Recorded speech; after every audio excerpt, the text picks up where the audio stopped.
I think Alvin Kamara is talking real greasy, and that's so disrespectful to the reigning defending Super Bowl champs. I mean, I understand that they came one play from going to the NFC Championship game, but that championship game wasn't going to be indoors. That was going to be outside in the Link in January, and good luck with that, especially when you look at how that Eagles team was built. So I understand Alvin Kamara, year two, wanting to have some optimism coming off of being Offensive Rookie of the Year. All of that's great.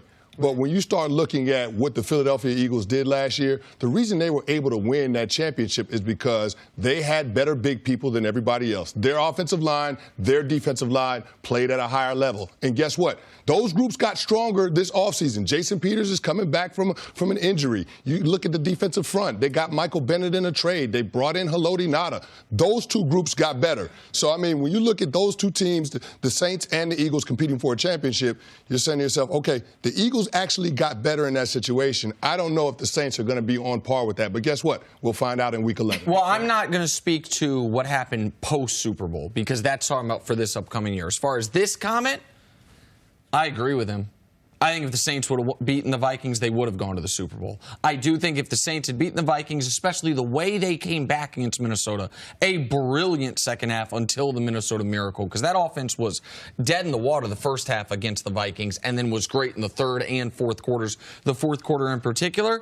And I think we forget how Nick Foles had looked prior to the NFC Championship game. He was not good in their first playoff game. He was not good in the game against the Falcons that took them to the NFC Championship game. If you remember the end of the first half there, he tried to throw an interception and got his own guy tipped it away, and they ended up scoring on that drive. We would have looked at that as Breeze, Foles, the Saints rolling, and I agree with him. I think the Saints were, at that moment, the moment Stephon Diggs catches that football, everything up until that, the Saints to me were the best team. Now, Philly has gotten better, and Nick Foles got confidence and played great, and I take nothing away from what they did. I think right now they are the favorites going into this upcoming season for a lot of the things you say. But I think Kamara's right. I think that Saints team would have beaten Philadelphia last year. Kamara's not right. Thank you, CC. Thank you. And Nick is wrong again. Kamara, this is what happens in the league. Kamara sat in that chair. I have been watching some film of him. He didn't even know how to run an option route. I was talking to him, hey, man, you need to do this. You need to stop bowing out because they can read it. They're going to undercut you. You need to straighten the guy up, put pressure on him. He was like, oh, yeah, thanks, man. You saw him doing that up and down the field, Sean Payton. Now he's done played one season. Oh, man, we whooped everybody. Man, we whooped everybody. Nick and I were at the Link, at the NFC Championship. No one was beating the Eagles on that day in that crowd. See, that crowd lit up on a Case Keenum pick. That crowd, right? No. That crowd came to that game lit, all right? They did. Okay, they did. But it was no. You stop. I'm not going to let people play fantasy football with real football, all right? The Eagles, they don't match up bad against anyone. All right? The Saints do match up bad. The Vikings do match up bad against different teams. The Saints defense wasn't as good as what Nick Foles did to that Vikings defense. Let's not forget what happened. Let's not forget the magnitude of that game. So, no, you can't draw that conclusion. You had one play to make. You didn't make it in Minnesota. So all this hoping and praying and everything, like you didn't win that game. And to think that you're going to make it to the Super Bowl over the Super Bowl champs, like that's not the way the NFL works. I also saw a kid right here who didn't understand the NFL. And now all of a sudden now he's an expert on who's going to win, matchups and everything. I don't think so. This Philly team and that defensive front, it matches up better against the Saints than the Vikings and their front line does.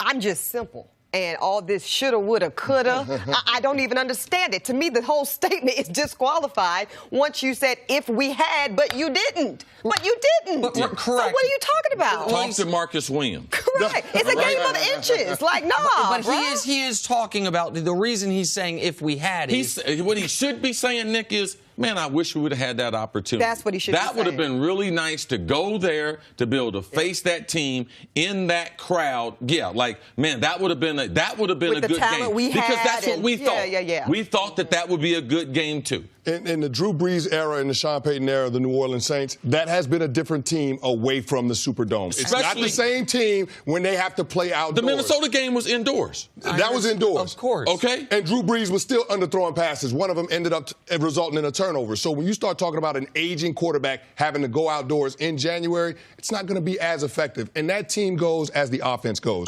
I get all of that. The point that I'm making is, and the reason Kamara, I think, can say this, is because it's not like he's saying if we had won a game that they got blown out in, or if we had won a game that they were decisively beaten. They're saying if we had won a game, that for us to lose the game, the play that beat us is called a miracle. So it's as close as you can come to winning a football game with not winning a football game. But the game was close, though, Nick. The Saints weren't blowing out anyone all year. So now all of a sudden, see, that's what I'm going. I'm going to blow out the Super Bowl champs. Like, stop. That's a statement too far. That's fine. But if you're asking, so do I think they would have blown out the Eagles? I shouldn't say I agree with that part of it. Yeah. But I think they would have beaten them. And I also think we have to remember that prior even to the Super Bowl, like we were talking about the Eagles being disrespected because they were home underdogs in the playoffs, because they were Nick Foles was not writing books, best-selling author, a guy everyone wants to be their starting quarterback until, honestly, everything that happened after that Case Keenum interception. Halfway through the first quarter in that game. Yes. But, Nick, you need to take people in that environment. Chris Canty, you have been there.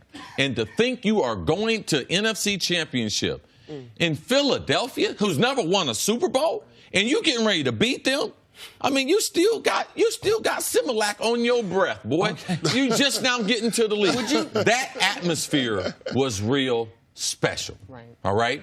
And they took that momentum from winning that divisional game and that NFC Championship game. That game was one-sided. The Vikings, I have the video. I have the video of the Vikings taking the field, and they did not look like a team that was getting ready to jump on top of the Philadelphia Eagles and that crowd and be able to beat them. No, they looked like a team that had all the emotion sapped of them from the Minnesota So Miracle. where do you think New Orleans is going to do? New Orleans had to jump on a flight, fly 3 hours, have a short week, and still come back on that Sunday night to be able to beat Philadelphia. This is what I think. I think Drew Brees is not intimidated by the Link crowd. That's what I think. I think Drew Brees does not play the game Case Keenum does, and I think that game got away from them quickly at, like you said, at the midway point of the first quarter, things started going sideways. I mean, their secondary, the Vikings secondary, man. That's where they struggled. They give it too many big plays early. I don't know why you had. I mean, he might not be intimidated, but you don't have to be scared to get hit in the mouth. And that's exactly what the Philadelphia Eagles defensive front has done to every opposing quarterback all season long. All right, so this comment aside, I want to ask all of y'all, what are reasonable expectations for this year's New Orleans Saints? I'll start with you. Win their division. Oh, okay. Well, win their division. It's a stacked division. Yeah. That's going to be tough. I think it's the best division in football with 3 MVP quarterbacks. But I think the Saints told us with what they did in the draft, moving up from 27 to 14 to get Marcus Davenport, they're trying to compete for a championship. Yeah. It ain't about next year. It's about this year. I mean, if it's reasonable expectations for any team to go to a Super Bowl, than it is for the Saints. Like I think the Eagles, because they have Wentz coming back, that wasn't the case if they would have played. The additions you made. The Eagles are the favorites in the NFC. But after the Eagles, I put the Saints eye to eye with the Vikings, and I can't discount the Packers because Rodgers is there, and maybe the Rams. Like, they are right there in that group right beneath Philadelphia as the best teams in the conference. I always mention on this show that I grew up in a housing project. Marcus Davenport, he is a project, okay? Now, if he makes a significant impact for the Saints as that #1 pick, because he is a project. Small school guy. Read the clippings about him and what he's going through at training camp before we get all these projections. It ain't good. Okay. It ain't good. I mean, it's just called read. Okay. Thanks for watching. Subscribe here to get the latest from the show. Also, be sure to check out more of the best clips from First Things First, or go watch a few segments from our other shows on FS1.